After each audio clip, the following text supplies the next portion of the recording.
আপনাদের পাপের ফল সব জায়গায় টাকা নিতে নিতে এই সিটি অফ জয়কে এবং বৃহত্তর কলকাতাকে মৃত্যু পুরুতে আপনারা পরিণত করেছেন। বুধবার মারাত্মক দুর্ঘটনা ঘটে গিয়েছে তারাতলার ব্রিজে। গোডাউনের ছাদ ভেঙে পড়ে একাধিক মানুষের মৃত্যু, চারিদিকে হাহাকার, আত্মনাদ। এখনো উদ্ধার কাজ জারি রেখেছে ভারতীয় সেনা, এনডিআরএফ, পুলিশ, দমকল বিভাগ। এই পরিস্থিতিতে তারাতলা বিপর্যয়ে রাজ্য সরকারের তরফে ক্ষতিপূরণের ঘোষণা করলেন মুখ্যমন্ত্রী শুভেন্দু অধিকারী। মৃতদের পরিবার প্রতি রাজ্যের তরফে 10 লক্ষ টাকা আর্থিক সাহায্যের ঘোষণা করেন তিনি। বৃহস্পতিবার বেলা 11টায় বিধানসভায় গোটা দুর্ঘটনার বিবরণ দেন তিনি। মৃতদের পরিবারের প্রতি সমবেদনা প্রকাশ করে আর্থিক সাহায্যের কথা ঘোষণা করেন। এছাড়া আহতদের দেওয়া হবে 1 লক্ষ টাকা। এবং আমরা ঘোষণা করছি রাজ্য সরকারের পক্ষ থেকে মৃতদের পরিবারকে আবারও বলি, অর্থ দিয়ে মৃত্যুর ক্ষতিপূরণ হয় না। এটা স্বীকার করেও দায়িত্বশীল সরকার তার দায়িত্ব পালনের জন্য অঙ্গীকারবদ্ধ 10 লক্ষ টাকা করে আমরা মৃত পরিবারকে আমরা আর্থিক সাহায্য এবং গুরুতর আহতদেরকে 1 লক্ষ, আহতদের সকলকে 1 লক্ষ টাকা করে আমরা ক্ষতিপূরণ দেওয়ার ঘোষণা করছি। এই ঘটনায় স্বাভাবিকভাবেই প্রশ্ন উঠেছে বিগত তৃণমূল কংগ্রেস সরকারের ওপর, কারণ এই গোডাউন তৈরির অনুমোদন পূর্ববর্তী সরকারের আমলেই হয়েছে। বিধানসভায় এই বিষয়টি তুলে ধরে তৃণমূল সরকারকে নিশানা করেন মুখ্যমন্ত্রী। তার সাফ কথা, সিটি অফ জয়কে মৃত্যুপুরীতে পরিণত করে রেখেছে তৃণমূল কংগ্রেস। ওটা ওদের পাপের ফল। এই পরিপ্রেক্ষিতে তার হুঁশিয়ারি, অর্থের বিনিময়ে, কাটমানির বিনিময়ে যত বিল্ডিং প্ল্যান তৃণমূল সরকার অনুমোদন দিয়েছে সব অডিট না করে কোনো বিল্ডিং এর কাজ এই সরকার করতে দেবে না। আর যারা দোষী তাদের সম্পত্তি বাজেয়াপ্ত করা হবে, জেলও খাটানো হবে। কোনো ছাড়াছাড়ির সিন নেই। তাকে নমিনেটেড করেছেন ডাইরেক্টর খড়গপুর আইআইটি এবং রাইটস আমাদের কনসেন্ট দিয়েছেন।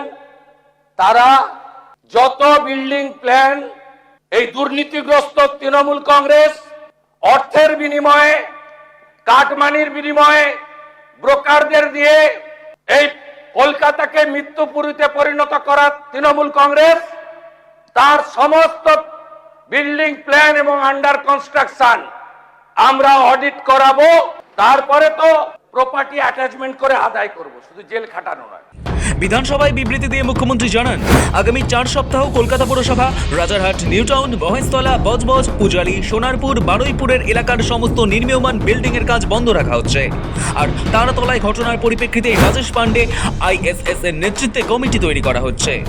এই কমিটিতে থাকবেন স্মিতা পান্ডে, রচনা ভগত, রাজেশ সিনহা, খলিল আহমেদ, আইআইটি, পূর্ত দপ্তর, চিফ ইঞ্জিনিয়ার, ডিজে বিল্ডিং।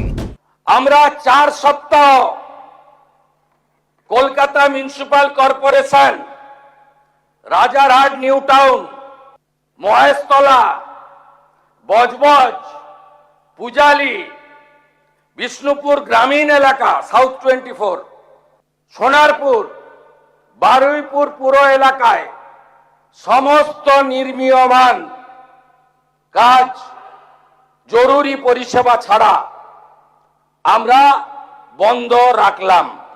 সমস্ত স্যাংশন প্ল্যান অডিট হবে। এই অডিট করার জন্য কমিটি তৈরি করে দেওয়া হচ্ছে। কমিটি হেড করবেন Rajesh Pandey IAS, additional chief secretary. যতক্ষণ না অডিট সার্টিফিকেট হচ্ছে কোন বিল্ডিং এ আমরা হাত দিতে দেব না। মুখ্যমন্ত্রী স্পষ্ট জানিয়েছেন, সব বিল্ডিং প্ল্যান অডিট করানো হবে, তারপর গলদ পেলেই সম্পত্তি বাজেয়াপ্ত করে জেল খাটানো হবে। দুর্নীতি নিয়ে একেবারে 0 টলারেন্স নিচ্ছে বিজেপি সরকার। ঘটনার তদন্তেই ইতিমধ্যেই তৈরি করা হয়েছে বিশেষ তদন্তকারী দল। ঘটনার পর থেকেই অ্যাকশনে নামে পুলিশ, দফায় দফায় জারি ধরপাকড়, গ্রেপ্তার গুদাম মালিকও। ঘটনায় আর কারো কোনো গাফিলতি রয়েছে কিনা তা খতিয়ে দেখছে তদন্তকারী দল। প্রয়োজনে তাদেরও গ্রেপ্তার করা হবে। শফিক চ্যানেলের রিপোর্ট, সময়, কলকাতা।